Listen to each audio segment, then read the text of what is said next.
I'm Marilee Caruso. It's Thursday, April 23rd. Today, bracing for flooding. From the Canadian Red Cross side, we're looking at supporting the community through these other means. The latest from Manitoba's largest First Nation as it prepares for the inevitable. Also today, feeling the heat. Our neighbors over here, they came and then we decided, well, hey, it's burning. Let's go with the shovels. How some quick-thinking local residents reacted to a fast-moving grass fire. Plus, Winkler in Winnipeg. Invited me to Winnipeg. That's where you shot the film. Freezing cold. Yes. The Fonz recounts the memorable impression our city left on him.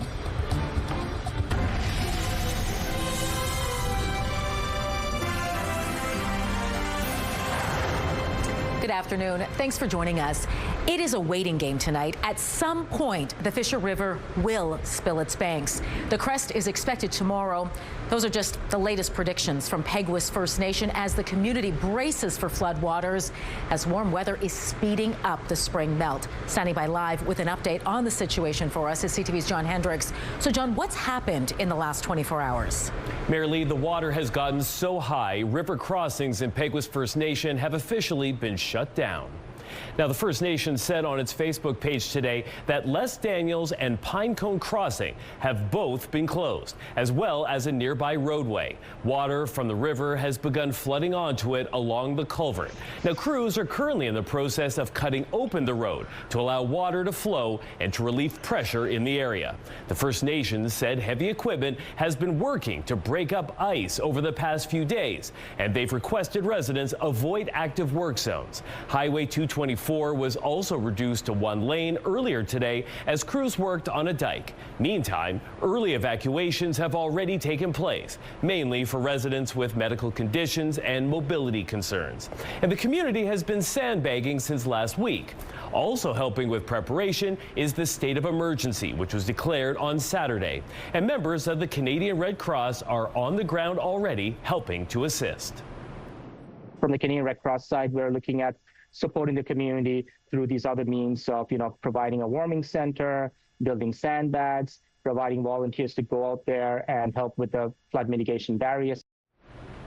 Now, it's not certain, but there is a good chance of rain tonight. The risk there is that it will add water to already overflowing banks, and warmer temperatures are melting the snow in the area. Yeah, a lot of anxiety over the potential of rain tonight. John, are there any signs, though, that this situation could take a positive turn? Well, yes. Chief Stan Bird is hopeful that the flood might not be as bad as expected.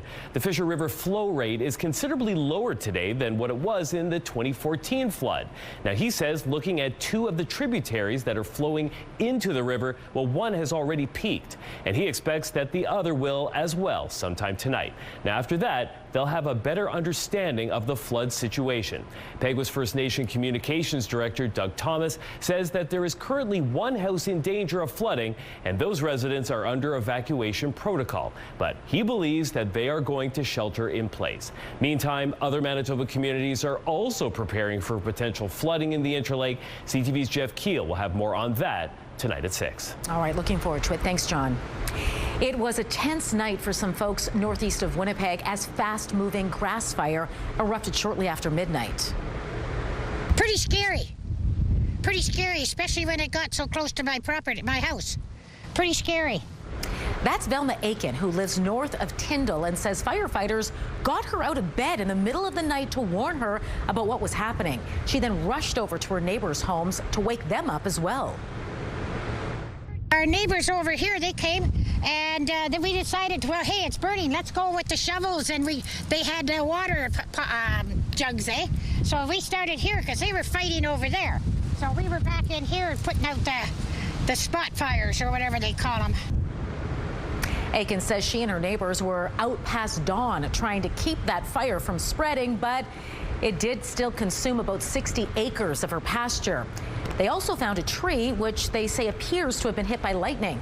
Thankfully, Aiken says she didn't lose any property, no one was injured, and all of her animals are safe.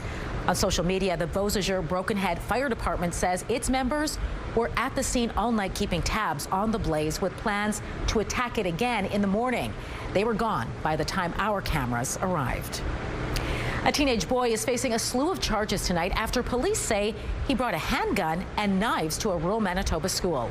RCMP rushed to Green Valley School in Grunthal yesterday morning around 9:30 after receiving a report about a boy who was on his way to the school with a gun. Mounties say he was confronted by school staff who convinced him to turn over the weapons. While he was being arrested, though, officers seized a handgun, a loaded magazine, loose ammunition, and knives. The boy remains in custody. An investigation is ongoing. The city of Winnipeg is once again taking Tartan Towing to court, this time over breaching its 2019 contract. A lawsuit filed by the city on April 16th alleges Tartan failed to pay the appropriate cost recovery fee for tows ordered by the Winnipeg Police Service. This discrepancy was found through a police review of its traffic hold records to reports submitted by Tartan, which omitted payments dating as far back as 2014. Last February, the city sent a demand to Tartan to pay just under $302,000 for 5,800 tows and accrued interest. The file says Tartan denied owing any money. In 2024, the city filed a statement of claim against Tartan, alleging the company overbilled more than $1 million for tows it didn't do. The province is changing the way it collects outstanding fines, and it could mean you'll have to pay up before you can renew your license or take out a permit. You've got to renew your license, you want to go buy a park pass.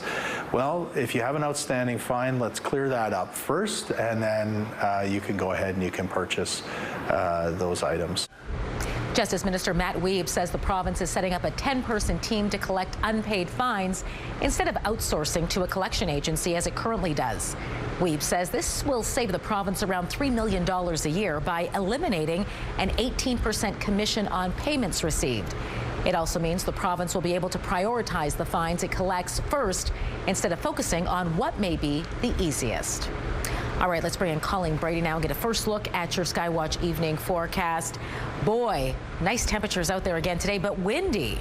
Yeah, and you know, having said that, it's been so beautiful over the last 3 days, including today here in Winnipeg, that you have to remember other parts of the province certainly are not experiencing the same lovely conditions we are. Of course, we've been talking about the situation in the Interlake around Peguis, and while John already mentioned this, it's not a certainty, but the chances are better that there will be showers tonight than not. And there's also thunderstorms in our midst here in the southeast. There's a cold front, or a trough of low pressure, slicing into this warm and humid air mass, and we're already seeing thunderstorms develop in southeastern Manitoba. So there is a severe thunderstorm watch in effect for parts of the southeast, just outside of Winnipeg, further east, and even further east still into northwestern Ontario. And then, of course, we have the northern half of the province receiving a wintry wallop, and there are no less than 3 different orange-coated weather warnings in effect there tonight. I will take you through all of them and what the likelihood is that we could see severe thunderstorms develop here in the south tonight, all coming up. Let's take a look right now through the Bathfitter Live Eye. Bathfitter, the exclusive home of the PermaFit solution in Winnipeg right now. It is 23 degrees, mix of sun and cloud, winds out of the south-southwest at 34 kilometers an hour, with wind gusts up to 45, blowing around the camera a bit. The pressure's dropping and the humidity is 38%. Out on the roads, a live look at Confusion Corner. Traffic moving steadily through there. No stalls, crashes, or tie-ups to pass along right now. We have to end that. We just have to end that. Stopping the revolving door, what Winnipeg's mayor told a Senate committee looking into bail reform today.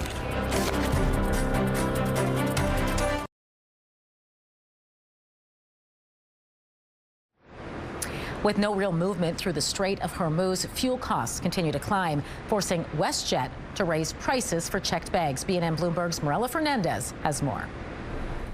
Customers will pay an extra $5 to check a bag.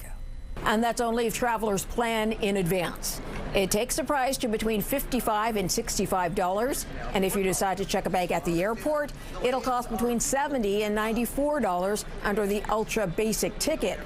Airlines around the world are grappling with higher fuel costs as a result of the backup of tankers in the Strait of Hormuz. Here are the closing numbers for the day. The Canadian dollar is down to 73.02. West Texas Intermediate is up over $3 to 96.55. Western Canadian Select is up over $2 to 73.05. And the TSX lost 42 points today. Those are your business headlines. I'm Marella Fernandez. Winnipeg Mayor Scott Gillingham is speaking out in favor of bail reform provisions in Bill C-14. When we have individuals who time after time are arrested and while they await their trial date are on bail and go out to commit more crime in the community, we have to end that. We just have to end that. This morning, Gillingham shared data and case examples from the Winnipeg Police Service and Bail Compliance Unit with the Senate Committee on Legal and Constitutional Affairs. He says the reverse onus provisions in the proposed Bail and Sentencing Reform Act are critical, but investments in preventative interventions are a must. The president of the Association of Manitoba Municipalities also spoke about the matter today. Lufthansa is planning to cut 20,000 short-haul flights over the summer. The reason? Well, the airline says high fuel costs have made those trips unprofitable. Jet fuel prices have doubled since the start of the U.S.-Iran war. Other airlines like KLM, Air Transit, Air Canada, and WestJet have all responded by cutting back on flights. Iran says its men's national soccer team will play in World Cup games in the U.S. Today, the country's sports minister said the national team is preparing for proud and successful participation in the World Cup. Yesterday, an envoy for the U.S. administration asked FIFA to remove Iran from the tournament and replace the team with Italy, which didn't qualify. Iran is set to play its first game against New Zealand on June 15th in Inglewood, California. Well, if you've been thinking about adding a furry friend to your home, this could be your moment. A Manitoba Animal Rescue is celebrating its 6th anniversary with a special event featuring a lot of adorable animals. These babies came with their mom. Okay. So there's these two, and then the mom and the other baby back at our hub. Grateful Friends Animal Rescue is a foster-based and entirely volunteer-run organization. It's been providing rescue and rehabilitation care for thousands of animals in need since its inception in 2020. The organization also operates spay and neuter clinics in northern communities, and it's hoping you'll join it for an anniversary party. We're going to have these babies there. We're going to have a lot of adoptable animals. Aww. We're going to have vendors there. So yeah, just people coming out, people volunteering, coming in with us and fostering these sweet babies. The event kicks off Sunday at Valor Community Center. It runs from 11 to 3. For more information, head to gratefulfriendsanimalrescue.com. Community Connection is brought to you by Mr. Reuter Plumbing. Born to be a hero, trained to be a plumber. Notre objectif, c'était de faire le K2 sans oxygène, d'être les premiers à décoller en mi-place du sommet. Scaling to new heights, why a mountain-focused film festival is coming to Winnipeg. Those details just ahead. It's almost impossible for someone who hasn't been there to imagine it.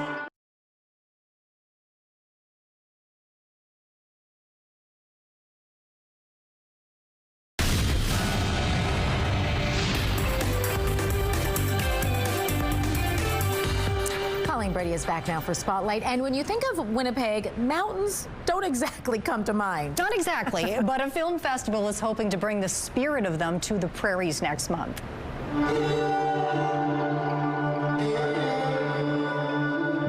Called the Winnipeg International Mountain Film Festival. That's right. It provides attendees with a curated lineup of inspiring adventure films. The stories range from high altitude to expeditions to personal climbing stories. Some titles include K2 Mon Amour from France and Girls Climber. The festival kicks off at the Gas Station Arts Center on May 12th and runs through the 13th. Tickets are available now on the festival's website.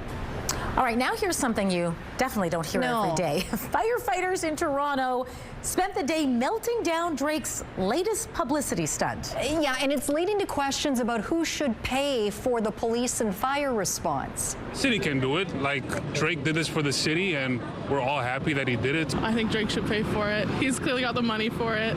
He did it. Firefighters soaked the giant ice block with warm water. It was deemed a safety risk after fans pulled out blowtorches and pickaxes and climbed on top of the ice. Now, it was all part of a promotion to reveal the release date for Drake's new album. Yeah, I've seen some stuff on social media about this. I think there was something like buried in there they were trying to get to. Somebody got it anyways. I didn't follow it through to the end. But well, it's getting a lot of attention. It is. That's a working. win there for Drake. Maybe the profits of his sales he can give to the fire department for their work cleaning up his mess. It would be a gesture of goodwill, methinks, yes. All right, music streaming giant Spotify is marking its 20th anniversary. And to celebrate, it's released its list of the most streamed artists of all time. No shocker here, Marilee. Taylor Swift claimed the top spot, although she faced a growing challenge from second-place artist Bad Bunny. He's traded with Swift for Top Artist of the Year in recent years. As he prepares for the release of his new album, Iceman, next month, Drake was third most streamed, I should say. He was followed by fellow Toronto superstar The Weeknd, who had the most streamed song ever on Spotify with Blinding Lights. Ariana Grande rounded out the top 5. None of them on my playlist. I gotta update my playlist. All right. 6 months after her death, the pieces that define Diane Keaton's signature style are heading to the auction block. How could it be 6 months already? I know, yeah. Yeah, it's called Diane Keaton, the architecture of an icon. It will feature hundreds of pieces from her personal collection. There will be lots in both New York and Los Angeles selling her clothes, interior decor, and art. Some of the items include a Gucci sequin outfit she wore to the 2021 LA County Museum of Art Gala, an original untitled script from Annie Hall, her classic black bowler hat, and a Ralph Lauren polka dot tie. The first exhibition opens in Los Angeles on May 5th. I bet it'll be popular. All right, thanks, Colleen. You're welcome. Your primetime lineup kicks off at 7 with Next Level Chef. The Rookie is on at 8. Then catch 3 episodes of Georgie and Mandy's First Marriage starting at 9. It's all right here tonight on CTV. CTV Primetime Lineup brought to you by the Parkway Retirement Community. Welcome home. A live look at the very busy St. James Bridge. Busy in both directions. Windy out there, but windy and warm. 23 degrees in the city. I will have your full forecast, including all the current weather alerts that are in effect in Manitoba and northwestern Ontario.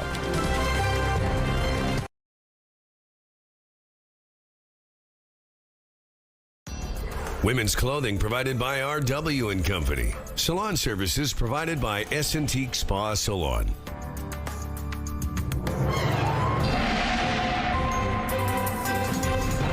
CTV Skywatch weather brought to you by South Beach Casino and Resort. Visit southbeachcasino.ca.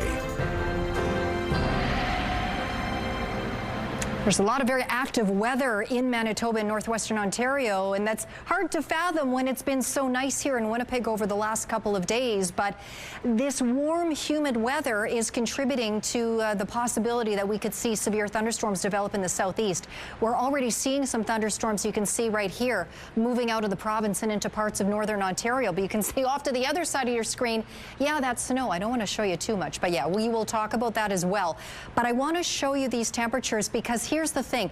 There's a trough of low pressure ushering a cold front that is moving out of the southwest into the southeast. And I just want to show you the difference that cold front has already made.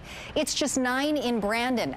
It's 23 here in Winnipeg, and up in the north, in the midst of that wintry wallop affecting the northern half of the province, temperatures close to the freezing mark and a little bit below. So let me zoom in here again. Here's a look at that line of thunderstorms that already passed through Lac du Bonnet. Now, Lac du Bonnet is one of a number of communities in southeastern Manitoba under a severe thunderstorm watch. Now, you'll note Winnipeg is not under that watch, but we're not too far away from that warned area. East into northwestern Ontario, we have that watch in effect there. There are other parts of northern Ontario under a freezing rain warning, so there is the possibility that thunderstorms could develop late this afternoon or this evening in the southeast or northwestern Ontario.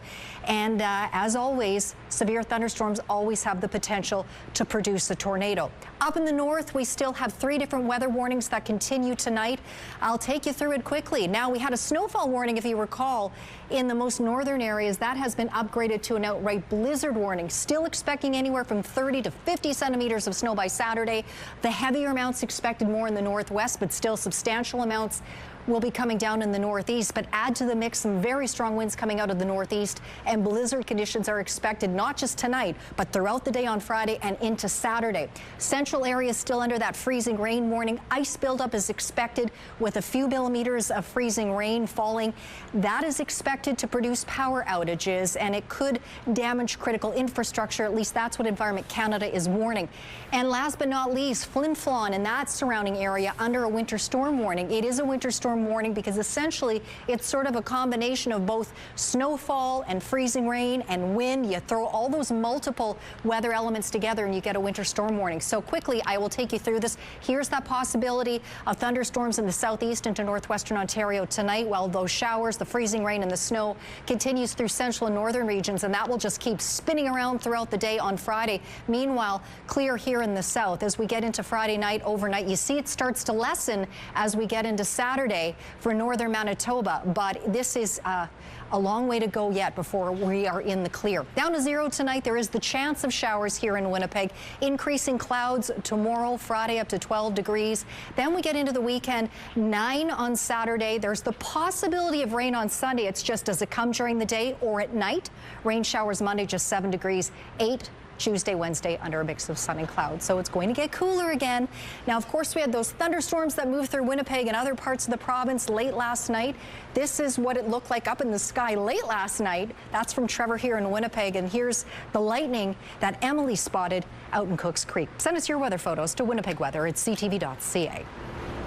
Henry Winkler was warned that filming a movie in the middle of Winnipeg's winter would be cold, and apparently it exceeded expectations. The Hollywood legend was in town in November of 2024 to shoot Normal alongside Better Call Saul actor Bob Odenkirk.